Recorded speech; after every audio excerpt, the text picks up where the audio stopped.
ದೇವನಹಳ್ಳಿ ಪಟ್ಟಣದ ಪಿಳ್ಳಪ್ಪ ಕಾಂಪ್ಲೆಕ್ಸ್ನಲ್ಲಿನ ತಾಲೂಕು ಬಿಜೆಪಿ ಕಚೇರಿಯಲ್ಲಿ ವಿಧಾನ ಪರಿಷತ್ ವಿರೋಧ ಪಕ್ಷದ ನಾಯಕ ಛಲವಾದಿ ನಾರಾಯಣಸ್ವಾಮಿ ಅವರನ್ನು ಅಭಿನಂದಿಸಲಾಯಿತು. ಛಲವಾದಿ ನಾರಾಯಣಸ್ವಾಮಿ ಅವರ ಹುಟ್ಟುಹಬ್ಬವನ್ನು ಆಚರಿಸಿ ನಂತರ ಪಕ್ಷ ಬಲವರ್ಧನೆ ಬಗ್ಗೆ ಚರ್ಚಿಸಲಾಯಿತು.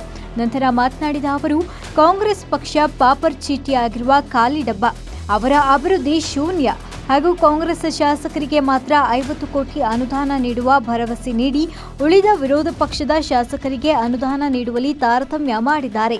ಸಿದ್ದರಾಮಯ್ಯ ಕಾಂಗ್ರೆಸ್ ಶಾಸಕರಿಗೆ ಮಾತ್ರ ಮುಖ್ಯಮಂತ್ರಿ, ರಾಜ್ಯಕ್ಕೆ ಅಲ್ಲ. ಸದ್ಯದ ಪರಿಸ್ಥಿತಿಯಲ್ಲಿ ಚುನಾವಣೆಗೆ ಹೋದರೆ ನಮ್ಮನ್ನ ಎನ್ಡಿಎ ಪಕ್ಷಗಳಿಂದ 180 ಶಾಸಕರು ಆಯ್ಕೆ ಆಗ್ತಾರೆ ಅಂತ ಭವಿಷ್ಯ ನುಡಿದ್ರು.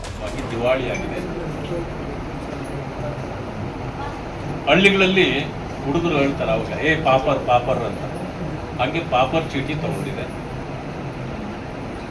ಒಂದೇ ಒಂದು ಅಭಿವೃದ್ಧಿಯ ಕಾರ್ಯ ಇಲ್ಲ, ಸ್ವಾರ್ಥ ರಾಜಕಾರಣ ಹೆಚ್ಚಾಗಿದೆ, ಸಾಧನಾ ಸಮಾವೇಶ ಅಂತ ಹೇಳ್ತಾರೆ, ಸಂಪೂರ್ಣ ಭ್ರಷ್ಟಾಚಾರದಲ್ಲಿ ಮುಳುಗಿದ್ದಾರೆ.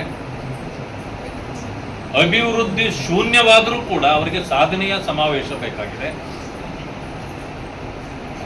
50 ಕೋಟಿ ಒಬ್ಬೊಬ್ಬ ಶಾಸಕರಿಗೆ ಕೊಡ್ತೇವೆ ಅಂತೇಳಿ ಯಾರು ಜೋರು ಬಾಯಿ ಮಾಡ್ತಿದ್ರು ಅವರನ್ನ ಬಾಯಿ ಮುಚ್ಚಿಸೋ ಕೆಲಸ ಮಾಡಿದ್ದಾರೆ. ಆದರೆ ವಿರೋಧ ಪಕ್ಷಗಳಿಗೆ 50 ಕೊಡೋದಿಲ್ಲ ಅಂದ್ರೆ ಈ ರಾಜ್ಯದ ಮುಖ್ಯಮಂತ್ರಿಗಳು ಕಾಂಗ್ರೆಸ್ ಶಾಸಕರಿಗೆ ಮಾತ್ರ ಮುಖ್ಯಮಂತ್ರಿಗಳ ಹೊರತು ಇಡೀ ರಾಜ್ಯಕ್ಕೆ ಅಲ್ಲ ಅಂತಕ್ಕಂಥದ್ದನ್ನು ತೋರಿಸ್ಕೊಂಡಿದ್ದಾರೆ.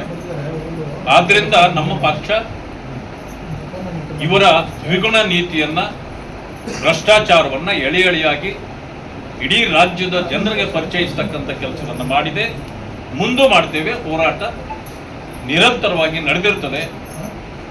ಈಗಲೇ ಅವರಿಗೆ ಅನಿಸಿದೆ, ನಾವಿವತ್ತು ಚುನಾವಣೆಗೆ ಹೋದ್ರೂ 40 ಸೀಟ್ ಗೆಲ್ಲಕ್ಕೆ ಸಾಧ್ಯ ಇಲ್ಲ. ನೀವು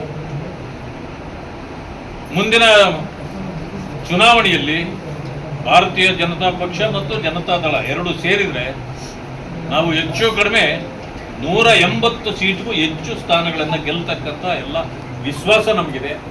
ವರದಿ ಅಕ್ಷಯ್ ವಿ, ದೇವನಹಳ್ಳಿ. ಮೆಂಡು ನ್ಯೂಸ್ ನೆಟ್ವರ್ಕ್, ಸತ್ಯದ ಕನ್ನಡಿ.